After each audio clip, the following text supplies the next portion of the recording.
Here's step-by-step guide how to change aspect ratio in your DaVinci Resolve project. Alright, let's jump into it. First of all, you need to click on Media Pool here, and this window will appear. Then here you can find your timeline, for example, this one. And also you can click on List here, and here find same icon.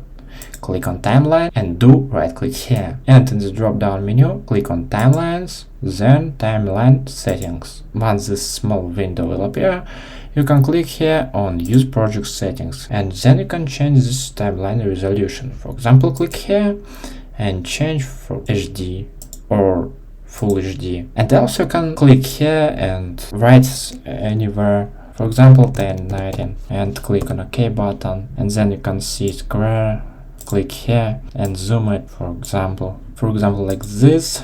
Here we go, and then again do right click here, timelines, timeline settings, and for example 1820, and click on use vertical resolution here and click on OK button. And this resolution can help you make video for your phone, for TikTok or short. That's it. I hope it helps. You can watch this new video or this playlist about DaVinci Resolve.